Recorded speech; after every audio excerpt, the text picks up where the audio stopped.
lot of things that we're learning about the microbiome is new research.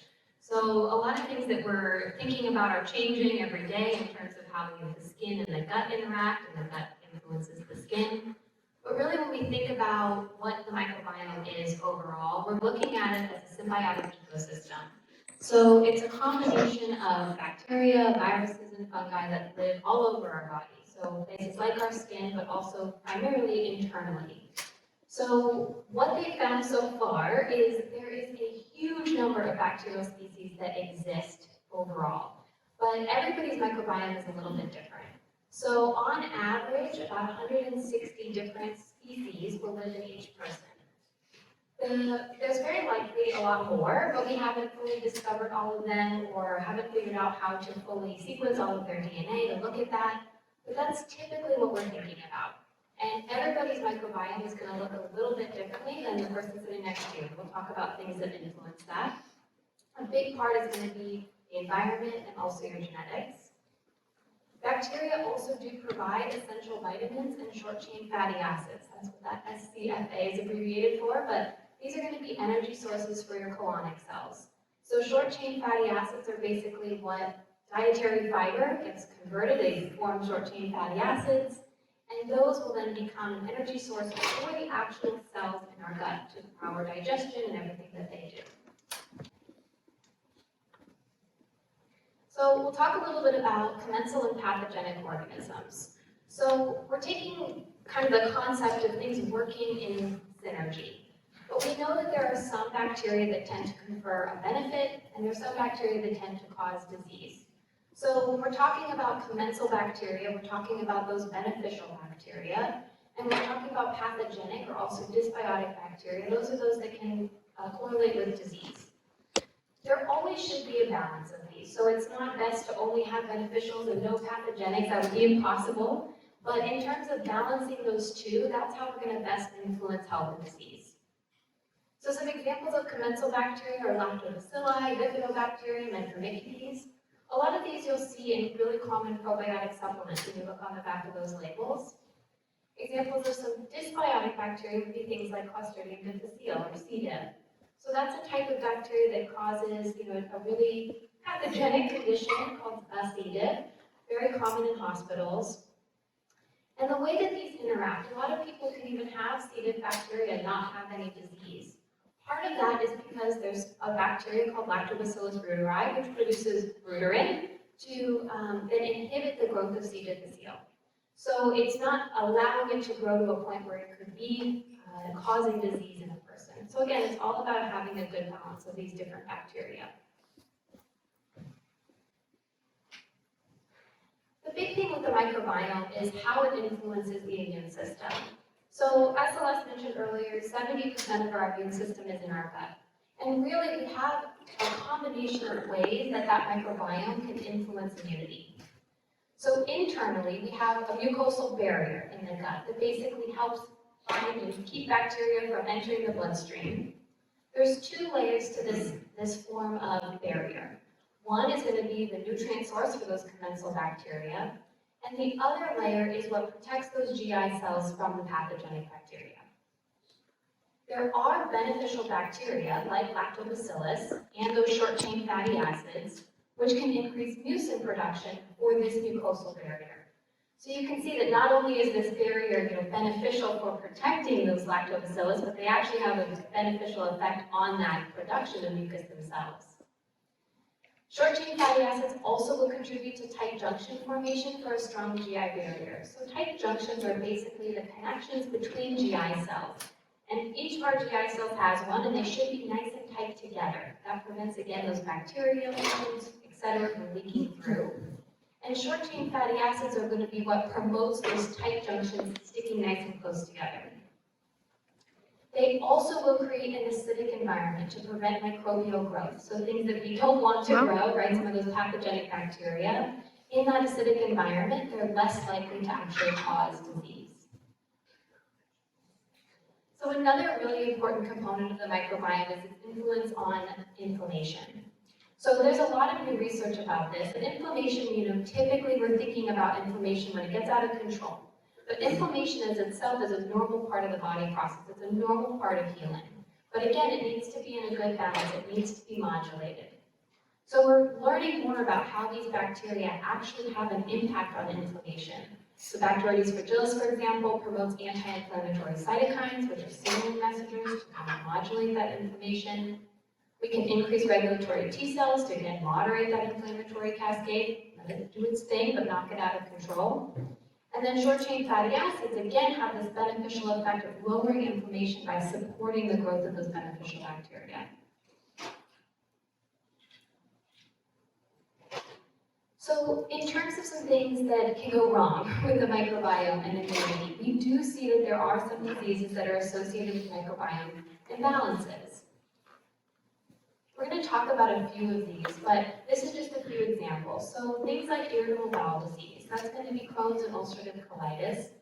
And when we think about irritable bowel disease, we know that it's a combination of genetics, but also we're learning more about the environmental factors that can influence this disease. So they're noticing some lower levels of Firmicutes and Bacteroides, that beneficial bacteria in irritable bowel disease, higher levels of some dysbiotic bacteria, and again, altered levels of short-chain fatty acid. We know how important those are. This is also contributing to some of that GI permeability, tight junctions not holding together as well as they could, which can then lead to inflammation in the mucosa. We're also learning more about the microbiome and how it influences autoimmune disease and allergies. So in autoimmune disease, this example is in systemic lupus erythematosus, or SLE, they're noticing some decreased ratio of Firmicutes and Bacteroides in these patients. P. gingivalis and Prevotella, for example, may induce the formation of anti-citrullinated protein antibodies, which are found in rheumatoid arthritis. And they're also noticing that lower levels of these beneficial bacteria are being associated with more common and more severe seasonal allergies. So right now, in terms of some of the autoimmune disease and where the research stands with this is more of a retrospective study. So they're looking at these patients with these existing diseases and analyzing their microbiomes to see what their bacteria look like. Hopefully we'll get to a point where we're able to kind of prevent that disease from happening. But that's where we're at right now in terms of the research. And we do know that there's a significant influence on metabolic disorders. So typically, a conventional Western diet, a standard American diet, is going to be high in animal fat and simple carbohydrates. It's also going to be lower in fiber, which we're going to talk about. But overall, this will lead to lower levels of those short-chain fatty acids, which can alter the lipid metabolism in the liver, so that's going to be your fats and how it's absorbed. This is then leading to insulin resistance and potentially fatty deposits in the liver, which is also called non-alcoholic fatty liver disease. So we're noticing just how influential this microbiome is, and not just overall digestive function and gut health, but also on the way that our entire metabolism is working. The big things in terms of how we can have a positive change on the microbiome is increasing the amount of dietary fiber that we consume. So the average American eats about 15 grams of dietary fiber per day. The goal is at least 25 to 30, so typically double what most of us are eating per day. And really with the fiber that we're wanting to bring in, we're wanting to promote that production of short-chain fatty acids, but we're also seeing how sources of dietary fiber are increasing the amount of beneficial bacteria. So when we talk about fiber, everybody's a little different in terms of how they're going to get their optimal amount of fiber, but we're thinking about things like that also have a benefit in terms of immune function as well. So in terms of fruits and vegetables, fruits with skin are going to have more fiber, so things like apples, blueberries, raspberries, that sort of thing, pears. But really, that antioxidant benefit that comes in a lot of the dark berries as well will have that double dipping effect on the immune system and the beneficial sources of fiber. In terms of some fermented foods, so these are going to be things like kimchi, kefir, tempeh, that sort of thing, kombucha. These fermented foods actually have different levels of beneficial bacteria in them. So in the fermentation process, that's going to be what creates mostly lactobacillus in that actual food. So increasing the amount of fermented foods that you're taking in each day can be really beneficial for giving you some of that probiotic bacteria without taking a supplement. Prebiotics are the food for the beneficial bacteria. So basically, prebiotics are things that we can eat that then feed those beneficial bacteria, like the lactobacillus and the bifidobacteria. These foods by themselves can also increase short-chain fatty acids. And things that have prebiotics in them, that's going to be a lot of our garlic, ginger, that sort of thing. The big thing with prebiotics, interestingly, is it can change in the food. So a good example is bananas. Green bananas are going to be really high in prebiotics. So not desirable to eat necessarily in terms of taste and flavor, but in terms of how they impact our microbiome, that's actually going to be more beneficial to eat them a little underripe. As they ripen, that quantity of prebiotic goes down, the amount of sugar goes up, and that sort of thing. So great source of fiber, but eating a slightly greener banana, you get the benefits of the prebiotics as well. And lastly, we have probiotic supplements. So probiotic supplements are going to be basically the supplements that have those beneficial bacteria in them. A lot of times when you look at those supplements themselves and what's on the market, it's going to be primarily lactobacillus, bifidobacteria, that sort of thing. Like Celeste said in the beginning of the presentation, there's a lot of people that are on probiotics, and there's a lot of questions about, is this the best one for them? How many billions of strains do they need? And that really depends on you. It depends on your own microbiome. Because everybody's going to be a little bit different. So understanding what's going on with your own health and your own gut can be really helpful for selecting the best probiotic that will confer the most amount of benefit for you. So really when we're thinking about this, how do we know? How do we know what's best for you, and how do we know what your microbiome looks like?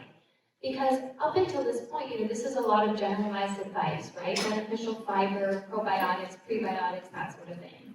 But there are ways that we can do functional testing to look at portions of your microbiome. And here's the thing too, we're thinking about the microbiome, right? It's many different systems connected. So the functional testing that we can do right now is still limited, more towards the large intestine or the colon, to see what levels of beneficial bacteria and potentially pathogenic bacteria are living in our gut.